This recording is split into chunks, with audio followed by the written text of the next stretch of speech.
হয়, বৰ্তমান মই উপস্থিত আছো চামগুৰি হাঁহ চৰাৰ এখন খেতি পথাৰত দেখিবলৈ পোৱা গৈছে বন্যহস্তীয়ে ইতিমধ্যে পোখা মেলিব ধৰা যি খেতি সেই খেতি অনিষ্ট কৰা দেখিবলৈ পোৱা গৈছে।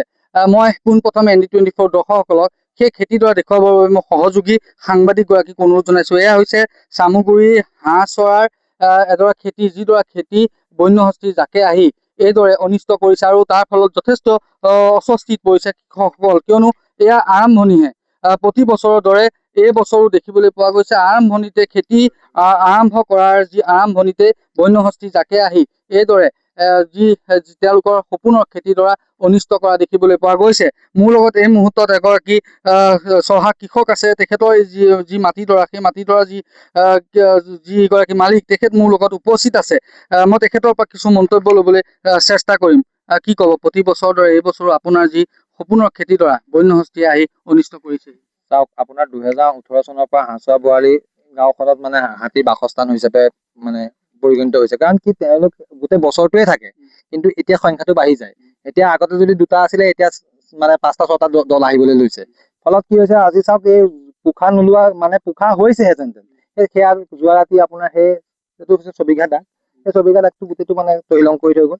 আৰু ওচৰতে প্ৰায়খিনি মানে আপোনাৰ মাটিত প্ৰতিজন কৃষকৰে মাটিত মানে খোজকাঢ়ি পেলাই নষ্ট কৰিছে। এতিয়া অতি শীঘ্ৰে আমাৰ যি বন বিভাগ আছে, বন বিভাগে এই হাতীকেইটা পাহাৰলৈ লৈ যোৱাৰ ব্যৱস্থা কৰিব লাগে। কাৰণ কি, চাওক এইটো প্ৰত্যেক বছৰে আৰু মানুহে আৰু সহ্য কৰিব নোৱাৰি আৰু। চাওক, আমাৰ কিমান কৰিম আমি, চাওক 3 বছৰ 4 বছৰৰ আগত আমি ক্ষতিপূৰণ একো পোৱা নাই, আজিলৈকে ক্ষতিপূৰণ পোৱা নাই। এই 2 বছৰ মানৰ পালো, তাৰপিছৰ পৰা আৰু নাই আৰু। তাত যি জমা দিয়া কাগজ আপোনাৰ চব কাম হৈ যায়, কিন্তু ক্ষতিপূৰণ নাহে।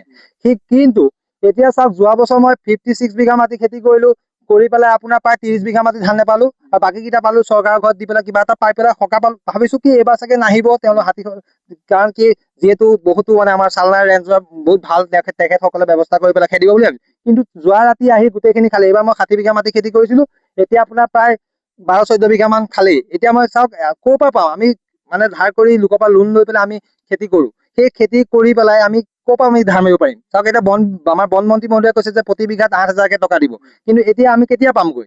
যে ধান খেতি 5 বছৰৰ পিছত পালে আমাৰ কি কাম হব নেকি? সেই গতিকে আমি অতি শীঘ্ৰে বনমন্ত্ৰী মহোদয়ক অনুৰোধ জনাইছো, আপোনালোকৰ চেনেলৰ জৰিয়তে আমাৰ যি জনপ্ৰিয় মুখ্যমন্ত্ৰী মহোদয়কো অনুৰোধ জনাইছো, আমাৰ যি অভিভাৱক মন্ত্ৰী পীযুষ হাজৰিকাদেৱকো অনুৰোধ জনাইছো যে তেওঁ কৃষিৰ কাৰণে অতি কাম কৰিছে, কৃষকৰ কাৰণে, কৃষকৰ সকলো স্বাৰ্থৰ ক্ষেত্ৰত মানে তেওঁলোক আপোচ নকৰে। সেই গতিকে আমাৰ মানে এই খেতিখিনি অলপ মানে কম্পেনচেশ্যন দি পেলাই আমাক অলপ সকাহ দিয়ক, নহলে আমাৰ কিন্তু অৱস্থা একে তথ্যহীন চাব। কাৰণ কি আমি প্ৰত্যেকবাৰতে কিমান মূলধন ভাঙি আমি খেতি কৰি থাকিম, আমাৰতো তেনেকুৱা একো নাই। সেই গতিকে আমি তেওঁলোকক এটাই অনুৰোধ জনাইছো, অতি শীঘ্ৰে আহি গোটেই পথাৰখনত কিবা ভাল ব্যৱস্থা কৰি দিয়ক, দি পেলাই হাতীকেইটা নাহাৰ ব্যৱস্থা কৰি দিয়ক। কাৰণ কি যদি এনেকে যদি আহি থাকে, সেই দল কিন্তু আমাৰ খেতিডৰা নাথাকিব।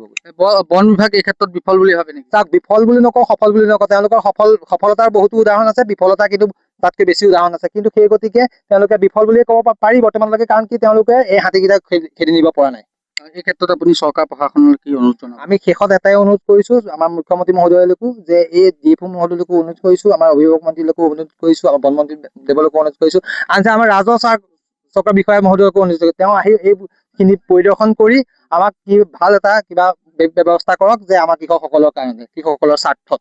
হয়, নিশ্চয়কৈ এয়া আছিল এগৰাকী চহা কৃষকৰ মন্তব্য। আচলতে তেখেতসকলে যথেষ্ট কষ্ট কৰি খেতিডৰা কৰে, আৰু প্ৰতি বছৰৰ দৰে এই বছৰো বন্যহস্তীয়ে আহি তেওঁলোকৰ যি খেতিডৰা, সেই খেতিডৰা অনিষ্ট কৰা দেখিবলৈ পোৱা গৈছে। গতিকে তেখেতে চৰকাৰ প্ৰশাসনক অনুৰোধ জনাইছে যাতে যি খেতি তেওঁলোকৰ অনিষ্ট হৈছে তাৰ ক্ষতিপূৰণ যাতে তেওঁলোকে পায়, তাৰ বাবে তেওঁলোকে অনুৰোধ জনাইছে চৰকাৰ প্ৰশাসনক।